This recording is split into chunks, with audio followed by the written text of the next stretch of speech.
किस पाप के कारण स्त्रियों का गर्भ गिर जाता है? मित्रों, आप सभी ने देखा होगा कि कुछ स्त्रियां गर्भवती तो होती हैं, किंतु उनका बच्चा समय से पहले ही पैदा हो जाता है, जिससे उस बच्चे की मौत हो जाती है। और कई स्त्रियों को तो मरा हुआ बच्चा पैदा होता है। मित्रों, आज के इस वीडियो में हम आपको इसी के बारे में बताएंगे कि किस पाप के कारण स्त्रियों का गर्भ गिर जाता है और वह कौन से कार्य हैं जो एक गर्भवती स्त्री को कभी नहीं करने चाहिए, नहीं तो उसका गर्भ गिर जाता है। और भगवान विष्णु ने इसके बारे में क्या बताया है, जानेंगे एक महत्वपूर्ण कथा के माध्यम से। लेकिन उससे पहले, अगर आप मेरे चैनल पर नए हैं तो आप मेरे चैनल लक्ष्मी भक्त अंशिका श्री को लाइक, कमेंट और सब्सक्राइब जरूर कर लें। मित्रों, एक समय की बात है जब माता लक्ष्मी भगवान विष्णु से मिलने जाती हैं, तो माता लक्ष्मी को देखकर भगवान विष्णु ने कहा, हे देवी, क्या बात है, आज आप अचानक मुझसे मिलने क्यों आई हैं? तब माता लक्ष्मी ने कहा, प्रभु, आज जब मैं पृथ्वी लोक पर भ्रमण कर रही थी तो मैंने देखा कि कुछ स्त्रियां गर्भवती तो होती हैं, किंतु समय से पहले ही उनका गर्भ गिर जाता है। प्रभु, इसे देखकर मेरे मन में दो प्रश्न उठ रहे हैं और आज मैं आपसे उन्हीं दोनों प्रश्नों का उत्तर पूछने के लिए आई हूं। तो भगवान विष्णु ने कहा, हे देवी, तुम्हारे मन में जो भी प्रश्न है मुझे निश्चिंत होकर बताओ, मैं तुम्हारे दोनों प्रश्नों के उत्तर अवश्य ही दूंगा। तो माता लक्ष्मी ने कहा, प्रभु, मेरा पहला प्रश्न यह है कि किस पाप के कारण स्त्रियों का गर्भ गिर जाता है और उस स्त्री के बच्चे की मृत्यु हो जाती है। और मेरा दूसरा प्रश्न यह है कि कौन सी स्त्री के भाग्य में पुत्र की प्राप्ति नहीं होती है और वह पूरा जीवन निसंतान रहती है। तो भगवान विष्णु मुस्कुराते हुए बोले, हे देवी, आज आपने इन प्रश्नों का उत्तर पूछकर संपूर्ण मानव जाति का कल्याण कर दिया है, किंतु इस प्रश्नों का उत्तर मैं आपको एक कथा के माध्यम से दूंगा और इस कथा को सभी स्त्रियों तथा सभी पुरुषों को अवश्य ही सुनना चाहिए, क्योंकि इस कथा को सुनकर आपको पता चल जाएगा कि किस श्राप के कारण स्त्रियों का गर्भ गिर जाता है तथा वह कौन सी स्त्री है जिसके भाग्य में पुत्र की प्राप्ति नहीं होती है और पुत्र की प्राप्ति के लिए उसे क्या करना चाहिए। तो माता लक्ष्मी ने भगवान विष्णु से कहा, आप कथा सुनाइए प्रभु, मैं कथा को पूरा मन लगाकर अंत तक सुनूंगी। तो कथा को सुनाते हुए भगवान विष्णु ने कहा, एक समय की बात है जब एक नगर में एक बहुत अधिक धनवान सेठ रहता था। वह इतना अधिक धनवान था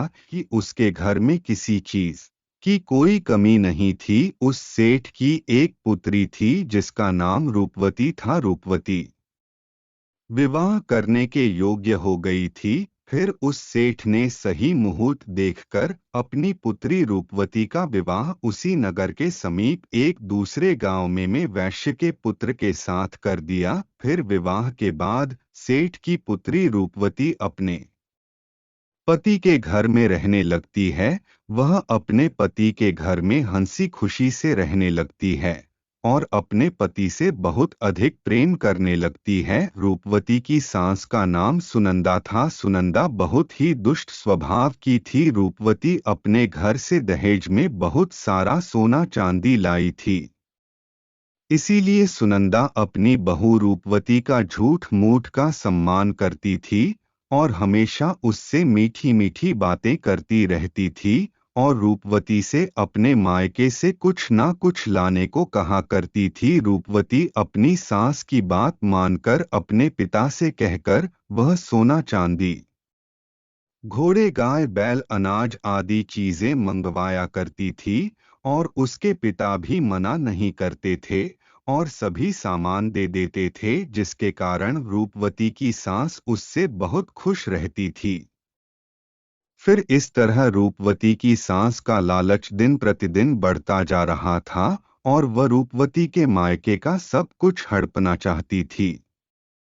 क्योंकि उस सेठ का कोई पुत्र नहीं था, इसीलिए सारा कुछ रूपवती का ही था। फिर इस तरह काफी दिन तक चलता रहा और उसकी सास उसे अपनी बातों में बहला फुसलाकर उसके मायके से सारी सामानें मांगा लिया करती थी। लेकिन भोली भाली रूपवती इस बात से अनजान थी कि उसकी सास उसके पिता का सारा कुछ हड़पना चाहती है।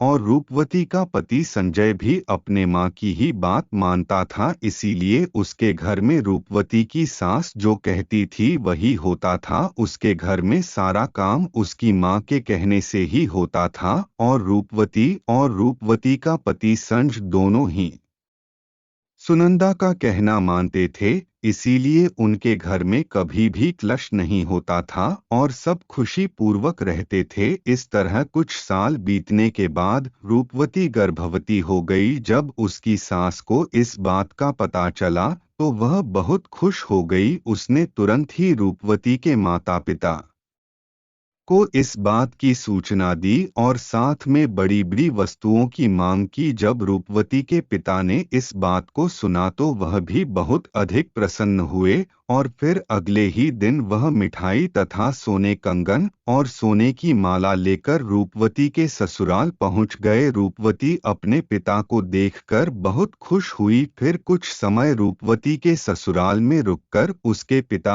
अपने घर लौट आए। फिर काफी दिनों तक रूपवती का गर्भ बढ़ता गया और रूपवती की सास उसका बहुत अच्छी तरह से ख्याल रखने लगी तथा उसे समय समय पर फल फूल खिलाती रहती थी और घर का सारा काम खुद करती थी। रूपवती को कोई भी काम नहीं करने देती थी, इसीलिए रूपवती पूरा दिन घर पर आराम करती थी। फिर इस तरह कुछ दिन और बीत गए और एक दिन अचानक ही रूपवती का गर्भ गिर गया, जिससे रूपवती की सास बहुत क्रोधित हो गई और फिर रूपवती को ताना मारते हुए कहने लगी, अरे पापन स्त्री, तूने अपने जीवन में ऐसा कौन सा पाप किया है जिसके कारण जन्म लेने से पहले ही तुम्हारा बच्चा मर गया। पता नहीं क्यों मेरे पुत्र ने तुझ जैसी पापन स्त्री से विवाह कर लिया था। मेरे बेटे का तो जीवन ही नष्ट हो गया। अपनी सास की यह बात सुनकर रूपवती बहुत दुखी होकर कहने लगी, सासू माँ, इसमें मेरा क्या दोष है? मैंने अपने जीवन में कोई पाप नहीं किया है, फिर भी पता नहीं क्यों मेरे साथ ऐसा हो रहा है। तब उसकी सास कहने लगी, अरे दुष्ट स्त्री, तूने जरूर अपने जीवन में घोर पाप किया है, इसी कारण तेरा गर्भ गिर गया है। फिर कथा को आगे बताते हुए भगवान विष्णु माता लक्ष्मी से कहते हैं, हे देवी, अब कथा को बहुत ध्यान से सुनना, क्योंकि यहीं से आपको पता चलेगा कि किस पाप के कारण स्त्री का गर्भ गिर जाता है। तो माता लक्ष्मी ने कहा, ठीक है। फिर उसी के बाद से रूपवती की सास उसे हमेशा ताने मारने लगी और घर का सारा काम भी उसी से कराती थी और खुद कोई भी काम नहीं करती थी। रूपवती की सास उससे इतना काम कराती थी कि रूपवती को अब सही से खाना खाने का भी समय नहीं मिलता था और जब सब लोग भोजन कर लेते थे उसके बाद ही वह भोजन करती थी। वो अपनी सास के सामने आने से भी डरने लगी। फिर इस तरह कुछ महीने और बीत जाने के बाद रूपवती दोबारा से गर्भवती हो गई, जिससे उसका पति बहुत प्रसन्न हुआ। लेकिन उसकी सास अभी तक उससे गुस्सा थी और जब रूपवती ने अपनी सास को यह बात बताई तो वो रूपवती से कहने लगी, एक बच्चे को तो खा गई हो, पता नहीं अब इस बच्चे को जीवित रखोगी या इसे भी उसी की तरह खा जाओगी। मुझे तुझ पर जरा सा भी भरोसा नहीं है, क्योंकि मुझे तो लगता है कि तूने अपने जीवन में जरूर कोई पाप किया है, इसीलिए तेरा पहले वाला गर्भ गिर गया था। अपनी सास की यह बात सुनकर रूपवती कुछ नहीं बोली और चुपचाप खड़ी रही। फिर धीरे धीरे रूपवती का गर्भ बढ़ता गया और गर्भवती होते हुए भी वह घर का सारा काम करती थी। लेकिन फिर भी उसकी सास को उस पर जरा सी भी दया नहीं आती थी। फिर इस तरह करते करते अब रूपवती के गर्भ को 9 महीने पूरे हो गए। अब बच्चे के जन्म होने का समय बिल्कुल नजदीक आ गया था। फिर रूपवती ने एक बालक को जन्म दिया, किंतु वह बच्चा कुछ बोल नहीं रहा था और ना ही रो रहा था। फिर रूपवती ने देखा तो उसका बच्चा मरा हुआ था। अपने मरे हुए बच्चे को देखकर वह बहुत जोर जोर से रोने लगी कि जब रूपवती की सास को इस बात का पता चला तो वह बहुत गुस्सा हुई और रूपवती से कहने लगी, तू एक पापन स्त्री है, तभी तेरा यह दूसरा बच्चा भी मर गया है। मुझे तो पहले से ही शक था कि तूने अपने जीवन में जरूर कोई घोर पाप किया है, इसीलिए तेरे साथ ऐसा होता है और इसीलिए तेरा यह पुत्र भी मर गया है। अगर तू मेरे घर में ज्यादा दिनों तक रहेगी तो तू मेरे भी घर का नाश कर देगी, इसीलिए अब तुझे इस घर में रहने की कोई जरूरत नहीं है। तो रूपवती कहने लगी, सासू माँ अब मैं कहाँ जाऊँ, मेरे लिए तो मेरे पति ही सब कुछ है, मैं उन्हें छोड़कर कहीं नहीं जा सकती हूँ। मैं अपने पति से बहुत प्रेम करती हूँ, इसीलिए आप मुझे इस घर से मत निकालिए। मैं घर का सारा काम करूंगी और इसी घर के किसी कोने में पड़ी रहूंगी। आप जो भी काम कहेंगी मैं वह सब कुछ करूंगी, बस आप मुझे घर से मत निकालिए, क्योंकि मैं अपने पति के बिना एक पल भी नहीं रह सकती हूँ। तो उसकी सास बोली, अरे पापन स्त्री, अगर तू अपने पति के बिना नहीं रह सकती तो कहीं पर जाकर मर जा, लेकिन अब तुझे मैं इस घर में एक क्षण भी नहीं रहने दूंगी। इतना कहकर रूपवती की सास रूपवती को धक्के मारकर घर से बाहर कर देती है। फिर रूपवती घर के बाहर बैठी रहती है, लेकिन उसकी सास ने घर का दरवाजा नहीं खोला। फिर वह घर के बाहर बैठकर अपने मन में सोचने लगी, अब मुझे यहाँ से अपने मायके ही जाना पड़ेगा। फिर इतना सोचकर वह अपने मायके चल देती है। तभी रास्ते में एक जंगल पड़ता है, तो वह जंगल में रास्ते से अपने मायके जा ही रही थी, तभी बारिश होने लगती है। तो वह एक पेड़ के नीचे बैठ जाती है। तभी वहां से एक साधु महाराज जा रहे थे, तो उन्होंने रूपवती को पेड़ के नीचे बैठा देखकर उसे पूछा, हे पुत्री, तुम कौन हो और यहाँ इस जंगल में अकेली क्या कर रही हो? तो रूपवती ने साधु महाराज से कहा, हे साधु महाराज, मैं एक बहुत धनवान सेठ की पुत्री हूँ और मेरा विवाह एक वैश्य से हुआ है और मुझे अभी तक पुत्र की प्राप्ति नहीं हुई है। मैं एक बार गर्भवती हुई थी तो मेरा गर्भ गिर गया था। जब मैं दोबारा गर्भवती हुई तो मेरा बच्चा पैदा होते ही मर गया था, इसीलिए मेरी सास ने मुझे घर से निकाल दिया है। इसीलिए मैं अब इस जंगल में इधर उधर भटक रही हूँ। हे मुनिवर, कृपया करके आप ही कुछ उपाय बताइए जिससे मुझे पुत्र की प्राप्ति हो जाए। तो ध्रुव महाराज ने कहा, तुम चिंता मत करो, मैं पुत्र प्राप्ति का उपाय बताता हूँ, जिसे यदि तुमने पूरी निष्ठा से किया तो तुम्हें पुत्र की प्राप्ति अवश्य ही होगी। इसके लिए मैं तुम्हें कुछ नियम बताता हूँ, इसे ध्यान से सुनो। किसी भी स्त्री को मासिक धर्म के दौरान पति के साथ संबंध नहीं बनाना चाहिए और पति को स्पर्श भी नहीं करना चाहिए, इससे संतान गर्भ में ही गिर जाती है। गर्भ धारण की हुई स्त्री को भगवान की पूजा अर्चना करते रहना चाहिए तथा उसके मुख पर सदैव ही प्रसन्नता होनी चाहिए। साथ ही गर्भवती स्त्री को कभी भी दुखी और निराश नहीं रहना चाहिए, क्योंकि दुखी रहने पर संतान पर बुरा प्रभाव पड़ता है।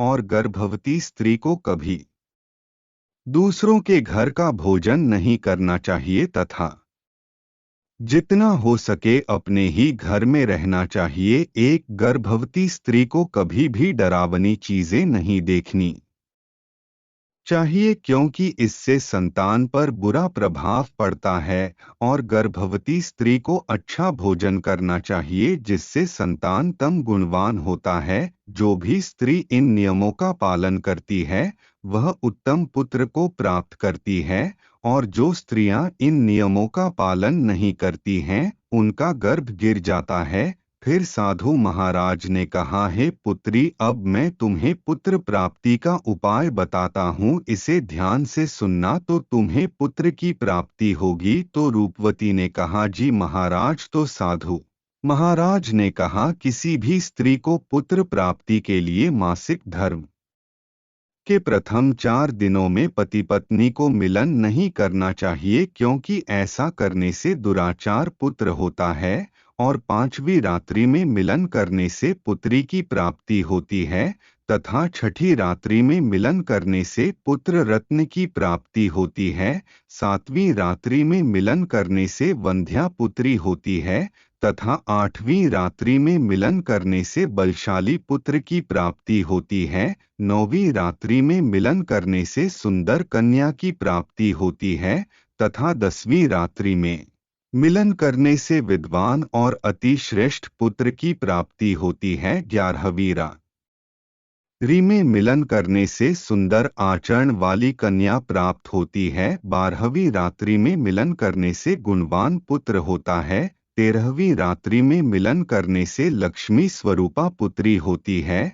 और 14वीं रात्रि में मिलन करने से गुणवान, बुद्धिमान तथा बलवान पुत्र होता है। इसीलिए यदि तुम इन नियमों का पालन करो तो तुम्हें उत्तम पुत्र की प्राप्ति होगी। इतना कहकर वह साधु महाराज वहां से चले जाते हैं। फिर रूपवती अपने मन में सोचने लगती है, यदि मैंने साधु महाराज के बताए गए उपाय के अनुसार कार्य किया तो मुझे भी पुत्र की प्राप्ति हो जाएगी, और मेरी सास मुझसे घर का काम भी नहीं कराएंगे, और घर में सभी लोग मेरा बहुत अधिक सम्मान भी करेंगे। रूपवती इतना सोच ही रही थी, तभी उसका पति उसे ढूंढते हुए वहां पहुंच जाता है और रूपवती से कहता है, तुम यहाँ इस जंगल में क्यों आई हो? मैं तुम्हें लेने आया हूँ, चलो घर चलो। फिर रूपवती ने अपने पति को उस साधु महाराज वाली सारी बात बताई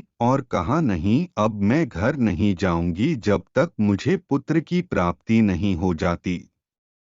रूपवती की यह बात सुनकर उसका पति भी उसी के साथ जंगल में ही कुटिया बनाकर रहने लगता है। फिर मासिक धर्म की 14वीं रात्रि में रूपवती ने अपने पति के साथ मिलन किया, जिससे वह गर्भवती हो गई, और गर्भवती होते हुए भी वह जंगल में रहती थी। उसका पति जंगल से लकड़ी लाता था, जिससे दोनों भोजन बनाकर खाते थे। फिर इस तरह करते करते महीने बीत गए और रूपवती के बच्चा पैदा होने का समय नजदीक आ गया था। फिर एक दिन रूपवती को अत्यंत उत्तम पुत्र की प्राप्ति हुई, और पुत्र की प्राप्ति से रूपवती और रूपवती का पति दोनों बहुत खुश हुए। फिर रूपवती का पति उससे कहने लग, चलो अब हम दोनों घर चलते हैं, क्योंकि माँ ने तुम्हें पुत्र प्राप्ति का ताना देकर ही घर से निकाला था, किंतु अब तो तुम्हें पुत्र की प्राप्ति हो गई है, अब तो वह भी खुश हो जाएंगी। तो रूपवती ने कहा, ठीक है, चलो घर चलते हैं। फिर दोनों घर जाते हैं तो उसकी सास ने देखा कि रूपवती को तो पुत्र हुआ है। यह देखकर वह बहुत खुश हो गई और रूपवती से कहने लगी, तुझे पुत्र कैसे हुआ? जब आपने मुझे घर से निकाला था तो मैं जंगल में चली गई थी, और वहां मुझे एक ज्ञानी साधु महाराज मिले थे। उन्होंने मुझे पुत्र प्राप्ति का उपाय बताया था, और उसी उपाय से मुझे पुत्र की प्राप्ति हुई है। तो उसकी सास उससे कहने लगी, इसका मतलब वह साधु महाराज बहुत अधिक ज्ञानी है, तब तो उन्हें यह भी पता होगा कि हम लोग धनवान कैसे बन सकते हैं। इसीलिए अब मैं जंगल जाऊंगी और उनसे धनवान बनने का उपाय पूछकर आऊंगी। तो रूपवती ने कहा, नहीं माँ जी, आप वहां मत जाइए, क्या पता वह साधु महाराज अब वहां पर मिले या ना मिले। तो उसकी सास ने कहा, नहीं मैं तो जाऊंगी और उनसे धनवान बनने का उपाय पूछकर आऊंगी। इतना कहकर उसकी सास उसी जंगल में पहुंच जाती है। तभी उसे एक शेर दिखाई देता है, तो वह शेर को देखकर डर जाती है। तभी शेर उसे खाने के लिए आगे बढ़ता है। जैसे ही शेर उसे खाने के लिए आगे बढ़ा तो रूपवती की सास ने उससे कहा, हे सिंहराज, तुम मुझे क्यों खाना चाहते हो? तुम्हें मुझे खाकर क्या मिलेगा? तो शेर बोला, हे पापन स्त्री, तू बहुत दुष्ट स्वभाव की है, इसीलिए मैं तुझे खा जाऊंगा। इतना कहकर शेर उसे खा जाता है। फिर उसकी मौत हो जाती है और यम के दो दूत आते हैं और उसे यमलोक ले जाकर यमराज जी के सामने खड़ा कर देते हैं। तभी चित्रगुप्त ने उस स्त्री के जीवन का लेखा जोखा देखा और उसके जीवन का लेखा जोखा देखकर कहने लगे, हे धर्मराज, इस स्त्री ने तो अपने जीवन में घोर पाप किए हैं। यह स्त्री अपनी बहू रानी पर बहुत अत्याचार करती थी, उसके गर्भवती होते हुए भी घर का सारा काम उसी से कराती थी। और तो और जब इसकी बहू के पुत्र की मृत्यु हो गई थी तो इसने उसे धक्के मारकर अपने घर से निकाल दिया था। चित्रगुप्त की यह बातें सुनकर यमराज को उस स्त्री पर बहुत क्रोध आया और उन्होंने दूतों से कहा, इसे नरक लोक में डाल दो। मित्रों, फिर कथा को आगे बताते हुए भगवान विष्णु माता लक्ष्मी से कहते हैं, हे देवी, इस प्रकार उसकी सास को उसके किए की सजा मिल गई और रूपवती ने गर्भ धारण के नियमों का पालन किया, जिससे उसे उत्तम संतान की प्राप्ति हुई। इसी तरह कोई भी स्त्री यदि उस साधु द्वारा बताई गई बातों के अनुसार कार्य करेगी तो उसे भी पुत्र की प्राप्ति अवश्य होगी। तो माता लक्ष्मी ने कहा, प्रभु, वह कौन सी स्त्रियां हैं जिनके भाग्य में पुत्र की प्राप्ति नहीं होती है, और वह अपने जीवन में ऐसा कौन सा पाप करती हैं जिसके कारण उन्हें पुत्र की प्राप्ति नहीं होती है, और पुत्र प्राप्ति के लिए उन स्त्रियों को क्या करना चाहिए? तो भगवान विष्णु ने कहा, यह वह स्त्रियां हैं जो अपने पति से हमेशा लड़ाई झगड़ा करती रहती हैं और घर में सारा काम अपनी ही मनमानी से करती हैं तथा अपने पति का आदर सम्मान नहीं करती हैं। तो ऐसी स्त्रियों के भाग्य में कभी भी पुत्र की प्राप्ति नहीं होती है, और ऐसी स्त्रियों को पुत्र प्राप्ति के लिए अपने पति का आदर सम्मान करना चाहिए तथा उनका कहना मानना चाहिए और घर में लड़ाई झगड़ा नहीं करना चाहिए। तो ऐसी स्त्रियों को भी पुत्र की प्राप्ति होगी। मित्रों, आपको यह कथा कैसी लगी हमें कमेंट्स करके ज़रूर बताएं और मेरे चैनल लक्ष्मी भक्त अंशिका श्री को सब्सक्राइब करना बिल्कुल भी न भूलें। तो बोलो जय माता महालक्ष्मी की। धन्यवाद।